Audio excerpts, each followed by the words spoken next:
It illuminated the entire forest with a blinding white light. The upper part of the object had a red light attached and a green glow beneath it. It hovered in the air, or perhaps it had legs. These are the descriptions given by witnesses about the strange object they saw in Rendlesham Forest. These descriptions closely resemble what we call an unidentified flying object, UFO. After the Roswell incident in 1947, the event in Rendlesham Forest is considered another case of alien encounters. What has caused UFO enthusiasts to flock to this forest more and more? With so many accounts and different perspectives, what really happened? What did the witnesses actually see? Was it an alien spacecraft or just a misunderstanding? Can this incident be compared to Roswell? Get ready, because right now, we will find the answer together in this video. The mystery of the Rendlesham Forest Incident, Britain's Roswell. Let's turn back the clock and return to England on December 26, 1880. It was a cold winter evening in Rendlesham Forest, located in Suffolk, about 13 kilometers east of the town of Ipswich. This forest, covering approximately 15 square kilometers, is owned by the Forestry Commission. There are two former military bases nearby, RAF Bentwaters to the north and RAF Woodbridge to the west. No one could have imagined that in such a seemingly secure area, an incident would occur that would shock the entire world. What exactly happened? On that day, a security patrol team at RAF Woodbridge, which was used by the US Air Force during the Cold War, was carrying out its duties. Among them were Jim Penniston and Officer John Burroughs, who were on duty at the east gate of the base. Suddenly, the dark winter sky was pierced by strange, bright red lights that shone unusually brightly, cutting through the trees in Rendlesham Forest. Penniston and Burroughs were astonished but quickly reported the incident to the commanding officer. They were informed that something resembling a crashed plane had appeared in a small clearing near the eastern edge of the forest. Immediately, Penniston and Burroughs were ordered to investigate what they had seen. In a jeep, they quickly made their way to the location and witnessed something extraordinary with their own eyes. A mysterious, glowing object had landed in the forest. It was about 3 meters tall, 3 meters wide, and had the shape of a triangular metallic structure. The surface of the object resembled a type of black glass, but it was smoother and more opaque. Strange hieroglyph-like symbols were etched on its body. As Penniston was observing the object, it suddenly took off at a speed that defied all known physical laws. The strange thing was not just the speed, it emitted no sound as it moved. Needless to say, both men were utterly astonished. But that was not the end of the story. The strange object flew toward a barn, causing significant damage to the farm and disrupting the animals with its brilliant light. Burroughs and Penniston gave chase, climbing over a fence, and witnessed red and blue lights disappearing, as if the object had dissolved into thin air. Returning in a state of extreme bewilderment, both men were cautious in writing their report about the incident. What exactly had they seen? How could it move so quickly? Perhaps fearing that their commander wouldn't believe them, they decided to write a toned-down version of the report. They mentioned a mechanical object with red, blue, and white lights, but the device had vanished before it could be clearly observed. Could they have been mistaken? Humans are still not capable of creating such a remarkable object even to this day. Clearly, they weren't mistaken. The proof is that the very next day, Peniston returned to the scene and found 3 small triangular impressions on the ground. Each mark was 3 meters apart, precisely matching the width of the object that he had measured earlier. There were even burn marks surrounding the mysterious impressions. It wasn't until later that local police arrived and tried to trace the marks, assuming they might have been made by some animal. However, the more they investigated, the more everything became obscure and confusing. Those involved in the investigation could all feel that something strange was at work. What exactly had appeared in Rendlesham Forest? If only Peniston and Burroughs had witnessed the event, it wouldn't have become famous worldwide. The strange object seemed to have something to accomplish in Rendlesham Forest as it returned once again. This time, however, it was spotted by many more people. Just 2 days later, on December 28, 1980, Deputy Base Commander of the Royal Air Force at Woodbridge, Lieutenant Colonel Charles Halt, received reports of a strange object at RAF Woodbridge. He was highly skeptical and shared the same questions as most others at the time. What exactly had Peniston and Burroughs seen? This thought left Halt no choice but to set aside his dinner and personally investigate what had happened outside Rendlesham Forest. He assembled a team of staff equipped with spotlights, night vision devices, recording equipment, and radiation detectors, ready to document anything that might occur. At the scene, Lieutenant Halt ordered the installation of lights around the area. Unexpectedly, the spotlights malfunctioned, forcing the team to rely on night vision equipment. However, this change allowed them to discover abrasions on the trees, which emitted thermal signatures. Then, what Halt and his team were searching for appeared. The object, believed to be from beyond Earth, approached from the south, flying at an incredible speed and emitting a bright red light through the tree branches. It was a hovering object, possibly with legs, though this wasn't certain. They tried to observe what was happening as a strange beam of light shone down onto the ground. It seemed to generate such intense heat that everything within the object's flight path was scorched. In Halt's memory, there were 3 star-like lights in the sky. 2 to the north and 1 to the south, at about a 10-degree angle from the horizon. These strange lights hovered for about 2 to 3 hours, illuminating the entire forest before disappearing into thin air. Halt was astonished and believed that the lights were certainly not stars. Early the next morning, Halt returned with the investigation team to clarify the unimaginable things he had personally witnessed. The triangular impressions on the ground, along with the surrounding area, were still there, similar to the marks that Burroughs and Peniston had seen. Halt's staff used a standard U.S. military radiation detector to further examine the traces. Surprisingly, the radiation levels recorded were 0.207 milliroentgens per hour, while in other areas they found levels of 0.03 to 0.04 milliroentgens per hour. Additionally, they discovered a small explosion-like incident more than half a mile away from the site where the object had landed. Lieutenant Halt shared his story with the Office of Special Investigations, OSI, hoping to bring clarity to the event.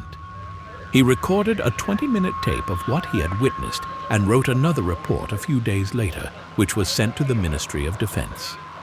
Eventually, Halt's tape and report were made public. The incident quickly gained fame, drawing many people to the site to analyze the UFO sighting in Rendlesham Forest. What was it? Where did the strange lights come from? Why did the object appear repeatedly in Rendlesham Forest, and for what purpose? Those who believed that Halt and the other witnesses had seen a UFO began their own investigation. Soon, some perplexing inconsistencies arose between Halt's report, a tape recording, and the testimony of an anonymous informant. Another man also claimed to have encountered something unusual in Rendlesham Forest. That man was Larry Warren, who was 18 at the time. At around 11 p.m. on December 28, 1980, Larry and his team left their truck and headed toward the area where the strange object had been sighted.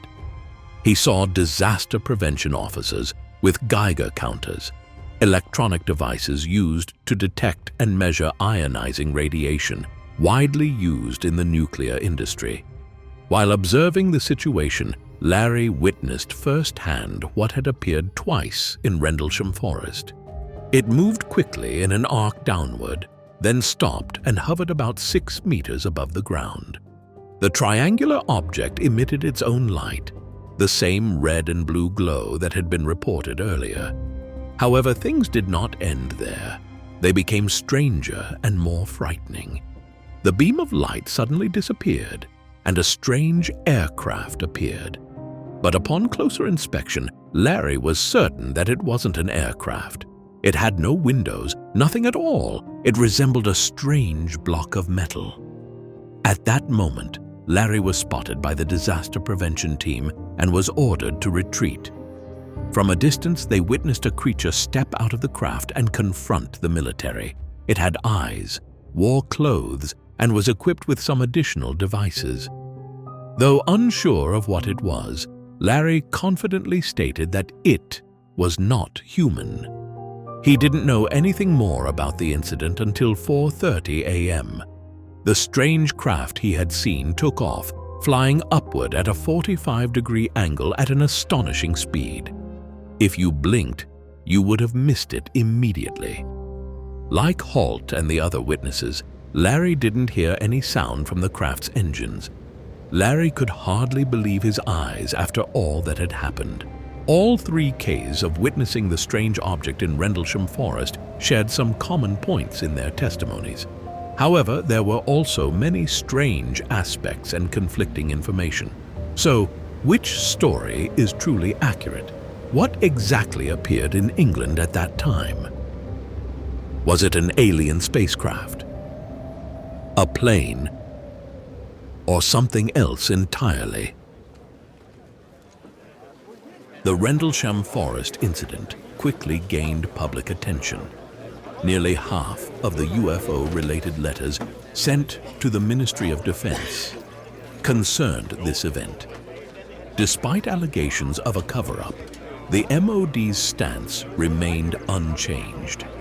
They concluded that no evidence of any strange object or threat to the UK was found. As a result, no further investigations were conducted, and the case was closed. Nick Pope, who worked at the MOD from 1985 to 2006, was tasked with investigating UFO incidents and reopened the Rendlesham case in 1993. Nick had examined hundreds of UFO sightings each year, and the Rendlesham event was among the 5% of encounters without a reasonable explanation. The most remarkable aspect of this encounter was the credible witness testimony. However, the case still led to a dead end. Nick further explained that the dents found on the ground were where military aircraft had landed. But what about the burns and radiation detected at Rendlesham Forest? Could they be explained? According to Nick, the radiation levels were significantly higher than average, but this didn't necessarily mean they were caused by an alien spacecraft. Thus, no conclusive statement about the unidentified flying object, UFO, could be made.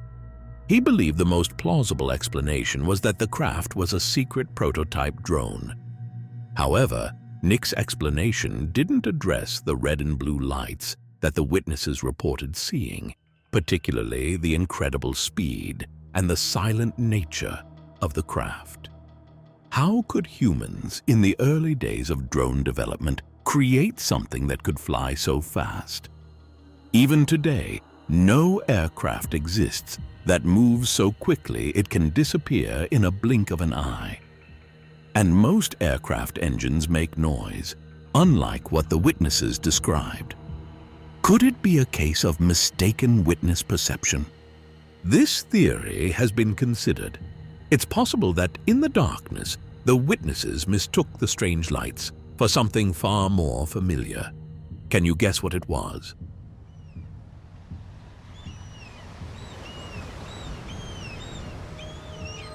About 16 to 18 kilometers southeast of Rendlesham Forest, the Orford Ness Lighthouse has been continuously doing its job, illuminating the area. Built in 1792, this lighthouse became a maritime history icon. At a height of 35 meters, its light could be seen from 29 kilometers away. Therefore, it was suggested that the witnesses had been mistaken from the start. In Halt's tape recording from December 28th, he also saw strange beams of light coming from the same direction as the light Burroughs saw 2 days earlier. Moreover, the light blinked every 5 seconds, which matched the Orford Ness Lighthouse's blinking pattern. But once again, this theory faced the same fate as other scientific explanations for alien-related incidents. Studies did not conclusively prove that the lighthouse was the primary cause of the event. Surely you still remember the witnesses and their eerie stories, right?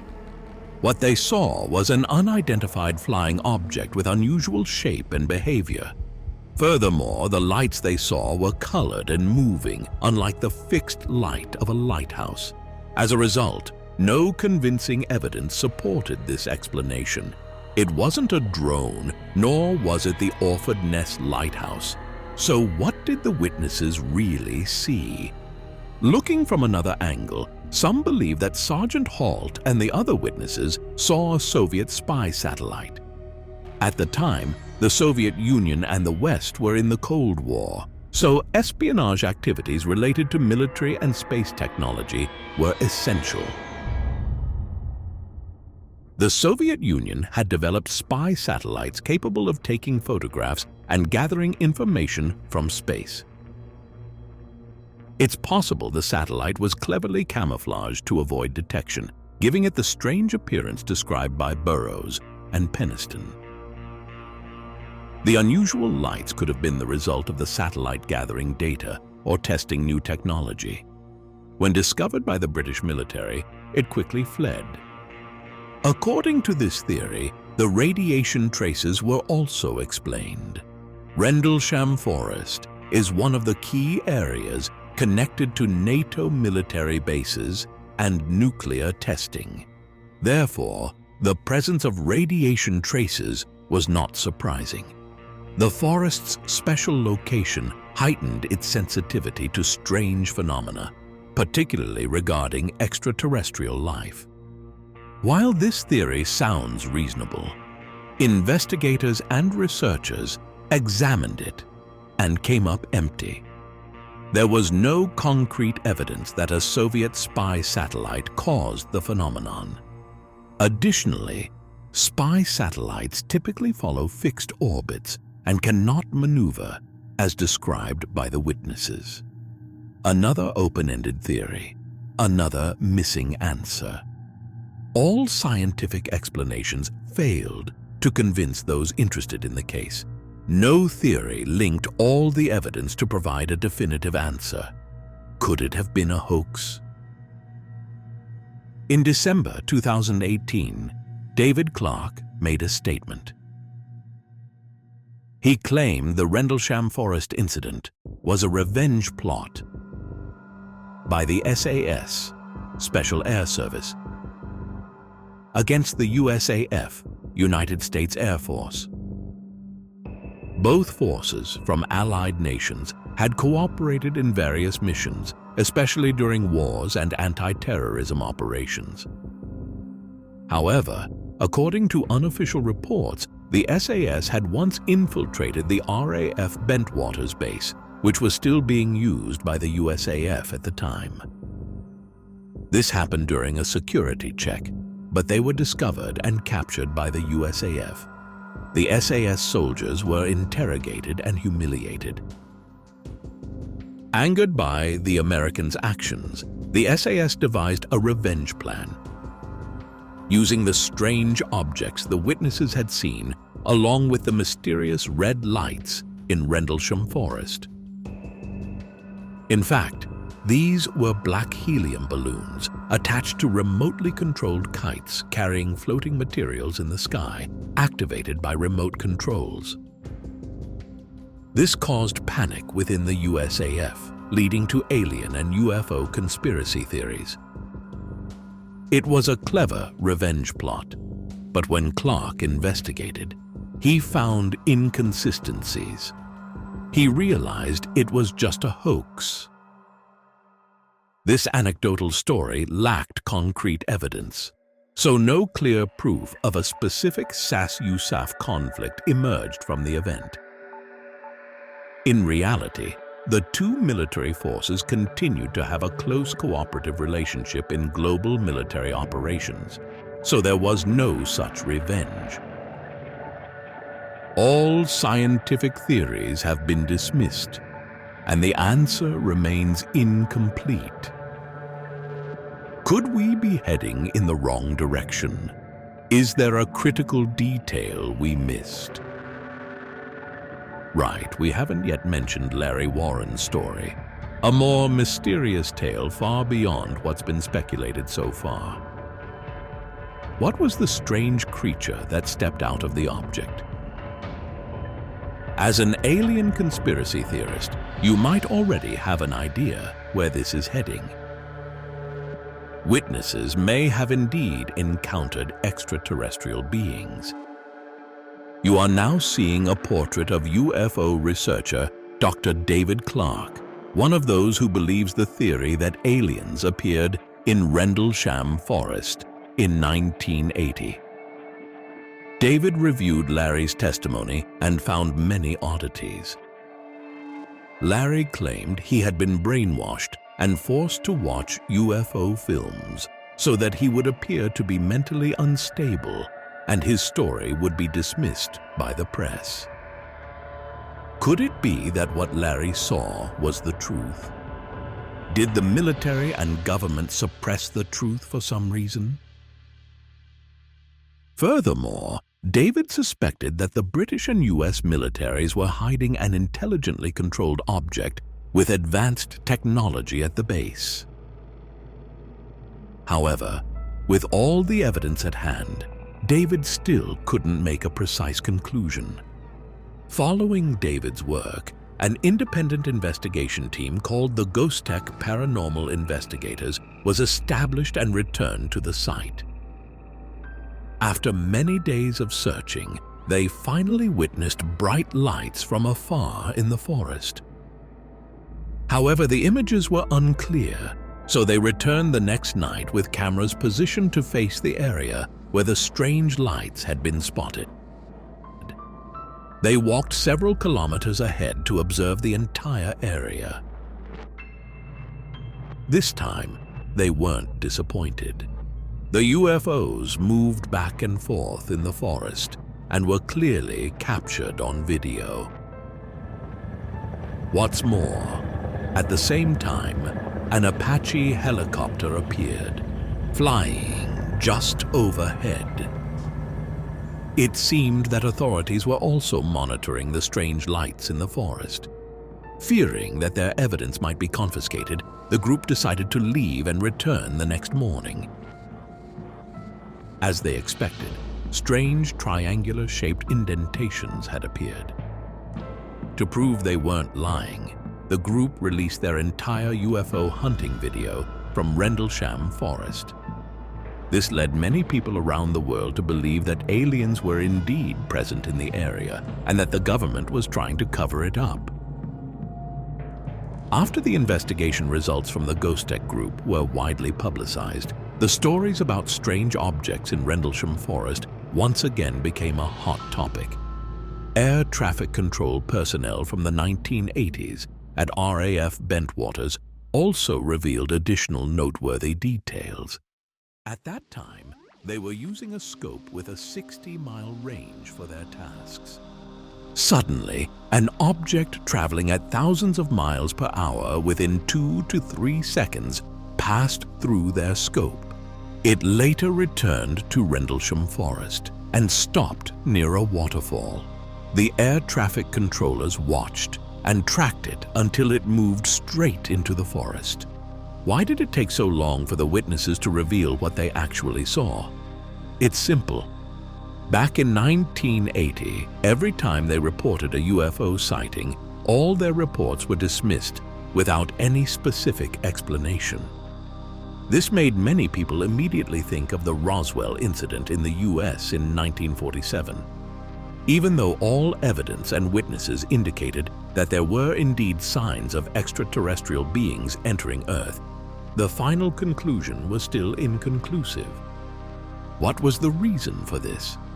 Could it be that the government is hiding information about UFOs? The lack of any explanation, despite the case receiving more attention than ever, is the most compelling evidence supporting this theory. Let's recall the legendary Roswell incident. An unidentified object crashed on a farm and was recovered by the US military.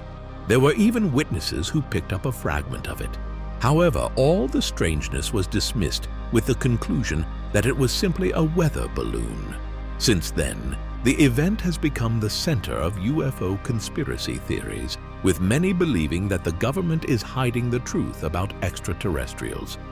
Similarly, the Rendlesham incident is said to be inconclusive. This leads both you and me to question whether the government and military have known about the existence of UFOs, but have not revealed this to the public.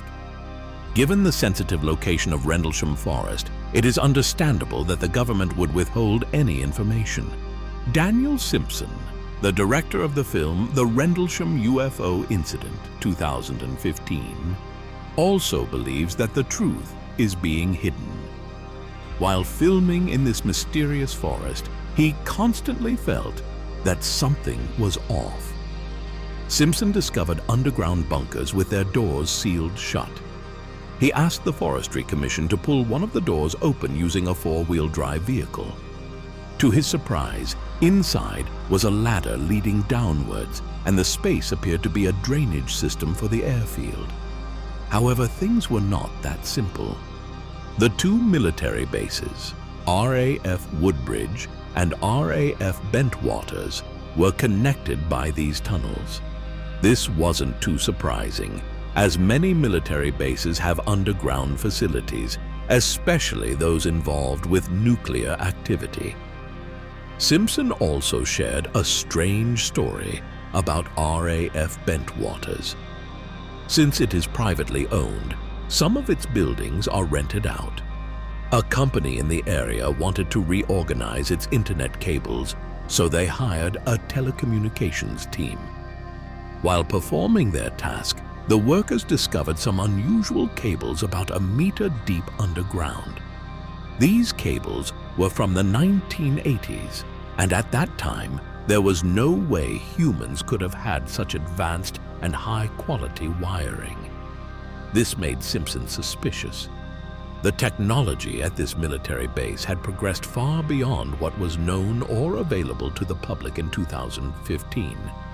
What is the truth here? Is this a cover-up by the military at a nuclear facility, or is it something even more alarming? Tying this to the famous UFO sighting in Rendlesham Forest, Simpson and many others believe that the military has known about the existence of extraterrestrials. In fact, the advanced and modern cables might have been provided by beings from outer space. Therefore, when the witnesses came forward with their story back then, the government completely denied it to protect the extraterrestrials. In return, the military received cutting-edge technology surpassing the Soviet Union and possibly even the rest of the world today. If this theory is true, then the strange object, the red and blue lights, and even the creature Larry saw can all be explained. At the same time, it would confirm that extraterrestrial life exists, and they have even visited Earth, aiding humans in technological advancement. So, after all, what is the truth? Various hypotheses have been proposed, including scientific explanations and conspiracy theories. However, in the end, we still cannot definitively assert what the witnesses actually saw. All the evidence available consists only of the testimonies of officers. The videos and audio recordings released later have not been verified for authenticity. Therefore, you and I may never find out the truth behind the Rendlesham incident with certainty. Researchers and UFO believers claim that extraterrestrials landed in the forest on December 2, 1980. Meanwhile, skeptics argue that there is no such thing as UFOs or extraterrestrial beings. It's all just human imagination. Humanity has been heavily influenced by the Roswell incident in 1947. What happened that night aligns precisely with the scientific theories mentioned earlier, nothing more.